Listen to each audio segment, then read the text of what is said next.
Surabaya kembali menawarkan destinasi wisata edukatif, sebuah ruang yang hadir sebagai tempat belajar, beristirahat, dan berinteraksi dalam keanekaragaman. Taman Bhinneka Nusantara tak hanya indah dan instagramable, tapi juga menjadi ruang belajar yang memperkenalkan budaya Nusantara. Apa saja yang menarik dari taman ini? Berikut liputannya untuk Anda.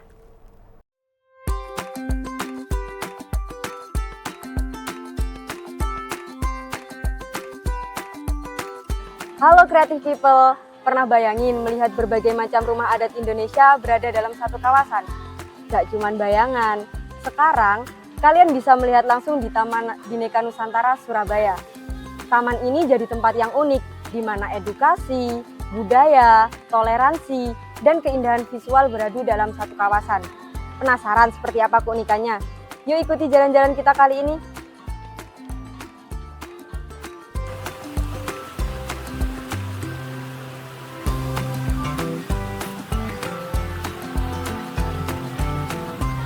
Berlokasi di Jalan Medokan Keputih nomor 29, Taman Bhinneka Nusantara diresmikan pada 20 Mei 2025, tepat di Hari Kebangkitan Nasional sebagai simbol kebangkitan budaya dan persatuan Indonesia.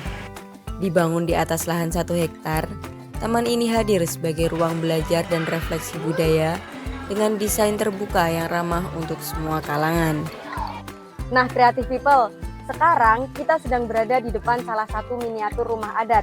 Di sini ada 14 replika rumah adat yang mencerminkan berbagai suku di Nusantara, mulai dari Sabang sampai Merauke. Setiap bangunan dibangun dengan detail supaya para pengunjung dapat menikmati keindahan arsitektur tradisional Indonesia tanpa harus menyeberang pulau.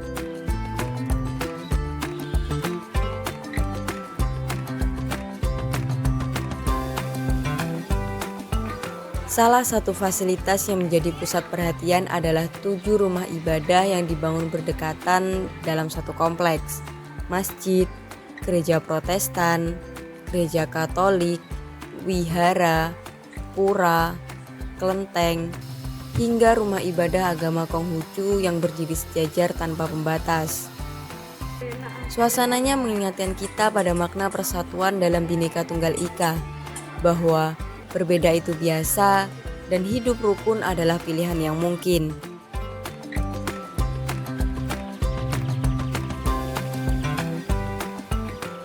Tak ketinggalan, ada amphitheater dengan kapasitas 250 orang yang sering digunakan untuk acara kebudayaan dan edukasi, serta perpustakaan multikultural dengan koleksi buku-buku kebudayaan, agama, dan sosial yang terbuka untuk umum.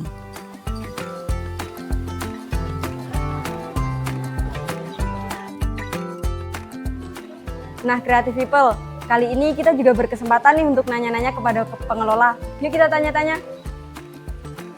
Selamat siang, Kak. Selamat siang, Kak. Boleh diperkenalkan dulu namanya siapa? Oh ya, perkenalkan nama saya Tri. Saya salah satu staf di tempat ini, penanggung jawab di tempat ini, seperti itu. Nah, Kak, taman ini kan masih dalam tahap pembangunan ya? Ya. Dan ada 14 replika rumah adat juga dengan 7 rumah ibadah. Ya. Kira-kira selain itu, apa sih Kak yang ingin ditawarkan kepada pengunjung selain 4 miniatur tadi? Ya, selain miniatur yang kami persembahkan untuk pengunjung, ini kan sudah budayanya sudah dapat ya? Iya. Budayanya sudah dapat, tapi hiburannya belum dapat ya. Nanti kita akan menyediakan playground untuk anak-anak bermain. Tidak hanya playground, tapi juga ada kolam renang ya. Karena anak-anak biasanya suka kolam renang gitu ya. Habis lihat-lihat budayanya, hiburannya harus dapat. Jadi ada kolam renang dan juga nanti ada satu spot yang belum kami bangun ya. Seperti kakak keliling tadi ada Surabaya Corner ya. Kita dari daerah-daerah sudah, tapi dari kita punya belum ada. Gitu.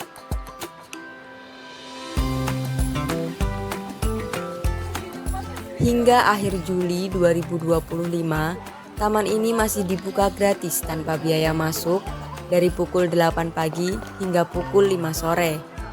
Kondisi ini dimanfaatkan masyarakat untuk berkunjung, baik untuk refreshing, belajar, maupun kegiatan komunitas. Bagi pengunjung yang datang bersama anak, tak perlu khawatir. Taman ini juga memiliki area bermain yang nyaman, serta toko oleh-oleh khas Nusantara.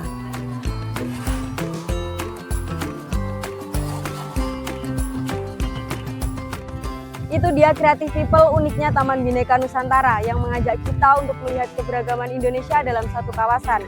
Tempat ini membuktikan bahwa wisata bukan hanya untuk bersenang-senang, tapi juga menjadi ruang belajar yang seru dan penuh makna. Sampai jumpa di liputan selanjutnya. Husen Rizka melaporkan untuk Kampus Report Dakwah TV.